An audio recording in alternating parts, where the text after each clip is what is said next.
오늘도 살아가는 모든 삶의 자리마다 하나님의 은혜와 평강이 충만히 임하시기를 기원합니다. 기도하겠습니다. 하나님 아버지, 우리 가운데 맡겨주신 하루를 시작하려 합니다. 겸허함으로 겸손함으로 하나님을 구하며 그 은혜 가운데 호흡하며 하나님의 영광을 소망하며 살아가는 복된 하루가 되게 하옵소서. 말씀을 듣고 담고 행하는 우리가 되도록 인도하옵소서. 예수님의 이름으로 기도하옵나이다. 아멘. 오늘 보실 하나님의 말씀은 열왕기상 13장 1절로 10절입니다. 열왕기상 13장 1절로 10절 말씀을 같이 읽겠습니다. 보라, 그때에 하나님의 사람이 여호와의 말씀으로 말미암아 유다에서부터 베델에 이르니 마침 여로보암이 제단 곁에 서서 분향하는지라. 하나님의 사람이 제단을 향하여 여호와의 말씀으로 외쳐 이르되, 제단아 제단아, 여호와께서 이와 같이 말씀하시기를, 다윗의 집에 요시아라 이름하는 아들을 낳으리니 그가 내 위에 분향하는 산당 제사장을 내 위에서 제물로 바칠 것이요 또 사람의 뼈를 내 위에서 사르리라 하셨느니라 하고, 그날에 그가 징조를 들어 이르되, 이는 여호와께서 말씀하신 징조라. 제단이 갈라지며 그 위에 있는 재가 쏟아지리라 하매, 여로보암 왕이 하나님의 사람이 베델에 있는 제단을 향하여 외쳐 말함을 들을 때에 제단에서 손을 펴며 그를 잡으라 하더라. 그를 향하여 편손이 말라 다시 거두지 못하며 하나님의 사람이 여호와의 말씀으로 보인 징조대로 제단이 갈라지며 재가 제단에서 쏟아진지라. 왕이 하나님의 사람에게 말하여 이르되, 청하건대 너는 나를 위하여 내 하나님 여호와께 은혜를 구하여 내 손이 다시 성하게 기도하라. 하나님의 사람이 여호와께 은혜를 구하니 왕의 손이 다시 성하여 전과 같이 되니라. 왕이 하나님의 사람에게 이르되, 나와 함께 집에 가서 쉬라. 내가 내게 예물을 주리라.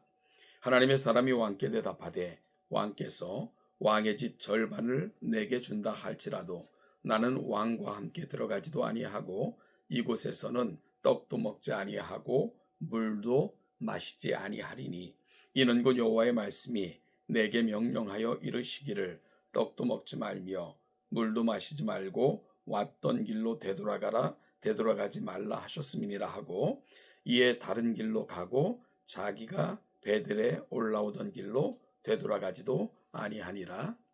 아멘.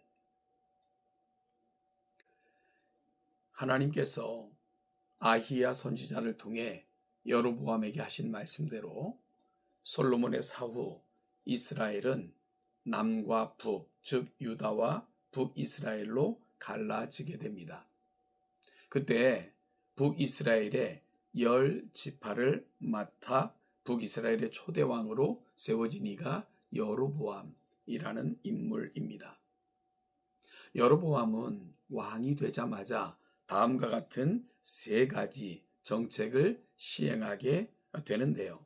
첫째는 금송아지를 만들어 베델과 단, 즉 북이스라엘 최남단과 최북단에 산당을 설치하고는 금송아지를 설치하고는 예루살렘으로 돌아가지 말며 이곳에서 예배하라 라고 새로운 성전을 선포하고 이스라엘 백성들이 그곳에서 예배하라 독려했습니다. 둘째는 레위인 아닌 자들로 제사장을 세웠습니다. 즉 일반인들로 제사장을 세웠다는 것입니다. 따라서 누구든지 왕의 마음에 합하여 제사장이 되고자 하면 될 수 있었던 그런 시대가 되고 말았습니다. 또한 3번째는 이스라엘의 절기를 변경한 것입니다.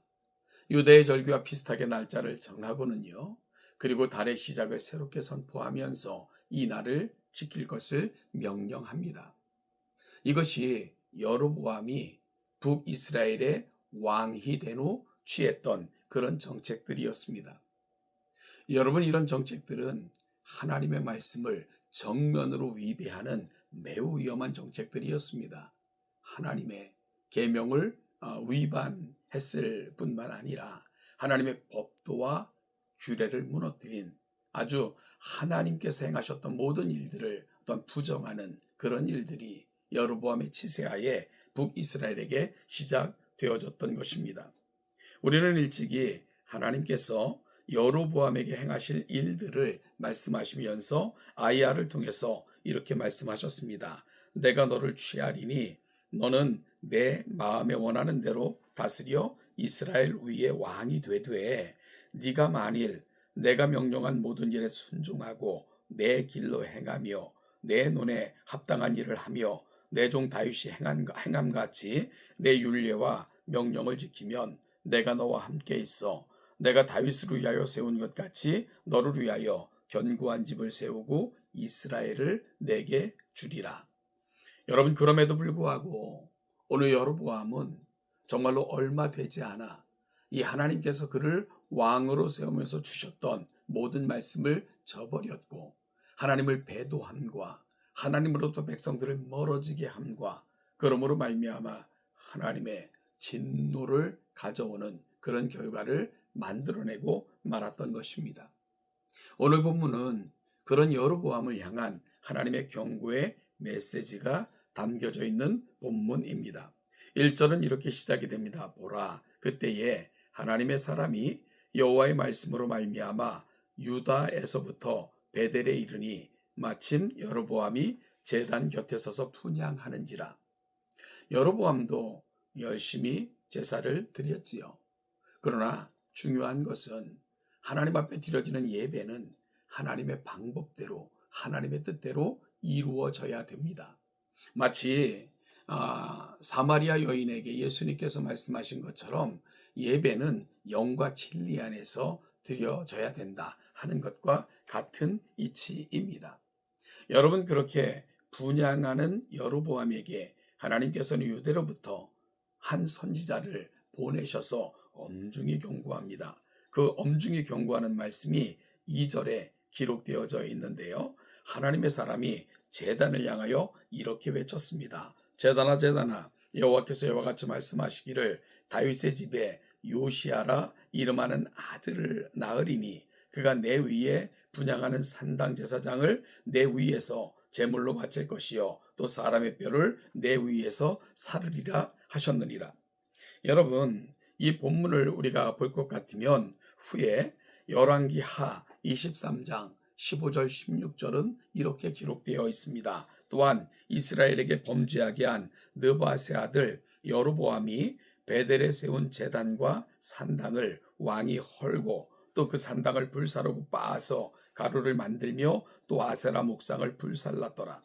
요시아가 몸을 돌이켜 산에 있는 무덤들을 보고 보내어 그 무덤에서 해골을 가져다가 제단 위에서 불살라 그 제단을 더럽게 하니라. 이 일을 하나님의 사람이 전하였더니 그 전한 여호와의 말씀대로 되었더라 라고 기록되어져 있습니다. 그러니까 오늘 제단을 향하여 유다로부터 온 선지자가 외쳤던 모든 말씀이, 그리고 또한 정확히 예언되어졌던 시대에 이루어졌다는 사실을 하나님의 말씀은 분명하게 전하고 있는 것입니다. 여러분, 하나님께서 여로보암이 왕이 되기 전에도 그가 어떤 왕이 되면 하나님은 어떤 은혜를 주실 것을 이미 말씀을 하셨습니다. 그럼에도 불구하고 여로보암이 그 말씀 안에 행하지 아니했을 때에 하나님께서는 하나님의 사람을 또 보내서 제단에서 분향하는 여로보암을 향해서 엄중한 경고의 음성을 또한 발하셨습니다. 여러분, 그럼에도 불구하고 여로보암이 보여줬던 모습이 뭡니까? 4절 말씀을 보니까 여로보암 왕이 하나님의 사람이 베델에 있는 제단을 향하여 외쳐 말함을 들을 때에 제단에서 손을 펴며 그를 잡으라 하더라. 여로보암은 그렇게 외치는 하나님의 음성에 귀를 기울이고 하나님의 음성을 따라가는 것이 아니라 마치 자신을 저주하듯, 그리고 또한 미래의 암울한 날들을 예언하는 것 같은 그 사람을 잡으라 라고 명령하는 포악함을 보여주고 있는 것을 우리가 보게 됩니다. 여러분, 그럴 때 하나님께서는 그의 손을 마르게 하셨고요. 그러므로 말미암아 그가 더 이상 하나님의 말씀을 전하는 그 선지자에게 어떤 일도 행하지 못하게 하셨습니다. 또한 하나님께서는 이 선지자의 말과 같이 제단을 부쉈고요. 그리고 또한 재가 쏟아지게 하심으로 이 선지자를 통해서 경고하셨던 음성이 그대로 이루어지게 하셨을 뿐만 아니라 이 사실은 후에 분명하게 경고되어진 메시지가 이루어질 것을 또한 함께 보여주셨습니다. 여러분, 5절 말씀에서 하나님의 사람이 여호와의 말씀으로 보인 징조대로 제단이 갈라지며 재가 제단에서 쏟아졌다 하는 말씀은 하나님이 그 제사를 기뻐하시지 않는다는 것을 의미합니다. 제단을 갈라지게 하셨다는 것은 그곳에서 드려지는 어떤 제사도 받지 않으시겠다는 하나님의 엄중한 경고임을 여로보암과 북이스라엘 사람들은 분명히 알아야 됐습니다. 여러분, 그럼에도 불구하고 그들은 그 길에서 돌아서지를 않았습니다. 오히려 음란하듯 더 많은 산당들을 세웠고요.